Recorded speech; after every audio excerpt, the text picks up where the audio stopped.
Okay, so here goes nothing. So, hi, hope everybody's doing well. I have a story to tell, and I don't want gossip to go around because I've had that happen before. So, out of love and respect for God, for myself, for my family, I wanted everybody to hear this from me first. But first, a little backstory. Let's see, I sober for almost 19 years and came into Alcoholics Anonymous on April 21st, 2001, and believe that God was the reason that I found AA, and AA is the reason that I found God. And I'm so incredibly grateful for that, because I didn't come in here having any kind of a spiritual relationship with any being. I had a relationship with nature and earth and animals and that kind of thing, but never had a relationship with any kind of God or universe or universal light or anything like that. So when I got into the rooms of AA, I frowned upon anything related to God or holding hand or prayer, or as a matter of fact, I thought it was a cult. And I soon found that it wasn't, and I considered the fellowship of Alcoholics Anonymous my higher power. They had something I wanted, and I didn't want what I had, so I grabbed onto that. And throughout the years, I found peace and serenity and a spiritual solution to the problem that I had, which was a very deep pain, deep hatred for myself, for my life, for so many things, and anger I never understood, and self-hatred, and I found that my drinking and my drug use was a symptom of a much bigger problem, and that even when I removed the drugs and alcohol, I was still left with me, and I didn't want to be in my own skin. Being in my own skin was very uncomfortable. And no matter where I went, I was in my skin, so I was uncomfortable wherever I went. And the only way that I could find any comfort was to numb my skin and everything that was inside of it. And that had stopped working.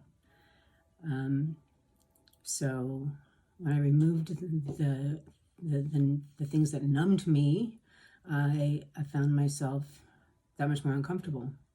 And I had to find a way to quiet the noise in my mind and find the source of my discomfort. And it took me a very long time to find the source of my discomfort. And, quite frankly, I don't know that I ever found it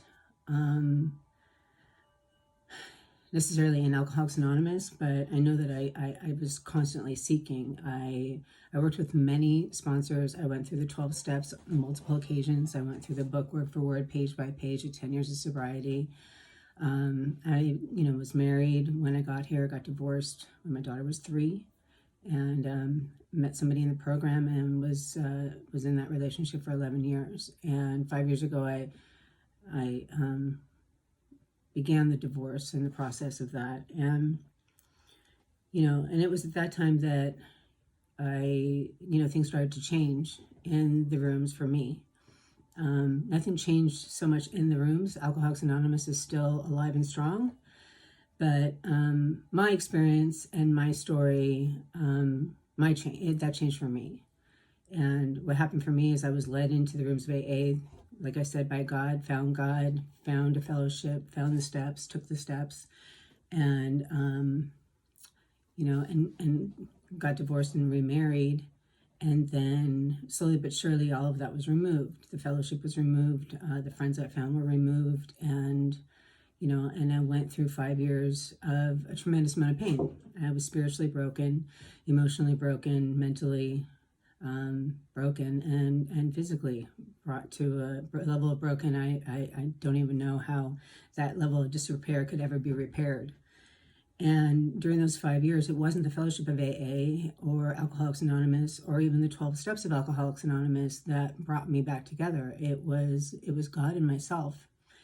And going through that process, as painful as it was, putting myself back together, first spiritually, then emotionally, then mentally, and then finally physically, I was able to get to that deepest part of myself, and heal and become a completely different person. I came into the rooms of Alcoholics Anonymous married and a Conlon, and then I became a Pitch and Sin, and then from there I became a Lou again. And as Stacey Lou, I've become a different person. And most recently in December, I decided, when I was out of town, I was offered a voucher for a glass of wine, and I accepted it, and I drank it, and it was a choice. It wasn't in a bad place, and I wasn't in a great place. It was just a place that I chose to have a glass of wine, and went up and I put my stuff in my hotel room, and I went back downstairs, and I handed in the voucher, and I got that glass of wine, and I took it upstairs and lit a fire and chose to drink that glass of wine. And it was like nothing.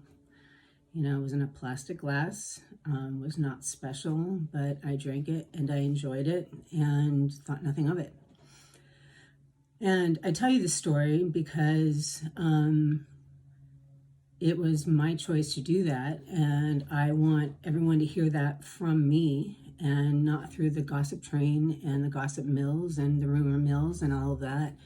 And again, it's out of respect for myself and out of respect for my family and for other members of Alcoholics Anonymous. And I want people to understand that I'm not saying anything bad about Alcoholics Anonymous. I'm not saying it didn't work. I'm not saying anything. I'm not speaking for AA. I'm only speaking for myself.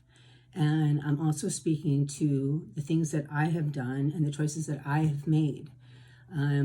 So, to the newcomer, I'm not saying that, number one, AA doesn't work, and I'm not saying that, number two, that you can do AA and then all of a sudden drink like a normal person. I, made this decision 2 months ago and have followed through with my decision and have actually had, a few glasses of wine and have no problem with it. Now, am I saying that for the rest of my life that this is how I'm going to be? This is what I'm saying today. I can't foretell the future, but I do know that if at any point I do have a problem, I know exactly where I need to go. Everyone in my family is aware of my decisions and is very supportive of me. And I want everyone to hear it from me rather than have to run up to people that I know and question them about it, because that again is gossip. So if anybody has any questions about what it is I'm doing or how I'm doing, please feel free to ask me, send me a text or call me. You're welcome to do so. But don't go up to my family or my friends that are close to me and ask them, because it's really not, number one, it's not up to them to discuss me. It's not fair to them. This was my decision, and the people that love me are supportive of me and know that I have no intention or desire to create havoc in their lives, because I love them and they love me. So that's my story, and I'm doing great, and I've never been better in my entire life, and I never would have actually done anything like this. Plaster my life and my personal and private ideas and feelings and thoughts, publicly. As a matter of fact, 5 years ago, when all the gossip was going around me, I just let it happen. Today I'm speaking my truth rather than letting a bunch of stories go on around me, thinking that it's not my place to actually speak my truth. Whereas today I know it's my place to speak my truth. And, I was upset that nobody came to me and woe is me. But today I know that principles before personalities means that I'm the one that has to be the principled one. I can't rely on everybody else to have principles before my personality. It's my personality and my principles, and I'm the one that has to be honest and act with integrity and express brotherly love to everybody else. Nobody has to behave any way towards me. But I want you to know I have no ill will, I have no hostility and no resentment towards anybody. You know, I wish nothing but the best, and I have nothing but love, respect, admiration, and wish everybody a happy and blessed life. And I have no expectations that anybody love and adore and respect and have admiration and wish the best for me. I really don't. You know, there's no conditions to my love. You know, I don't, I genuinely don't care if you like me or love me. It's not conditional. I'm still okay and still send love and light and everything out to everybody else. You know, this is just the way I am today. And it took me a really long time to get there. You know, I cared about what everybody thought about me for a very long time. And I was hostage. I was like a prisoner in my own body. I was a prisoner wherever I go. And today I can go anywhere with my head held high and my shoulders back, and I can feel good about who I am today. So, you know, again, you know, I love all of you. I wish all of you the best. You know, I hope that, you know, my experience, and I say this to anybody that's in any kind of a 12-step program, I hope that your experience isn't what my experience has been, which is you're only in if you're in. You know, because I have never treated anybody that way, that you're only in if you're in. So that's my message to you. Again, if you have any questions, please ask me, not the people that are, you know, my friends and my loved ones. And I wish you all a good day. Bye-bye.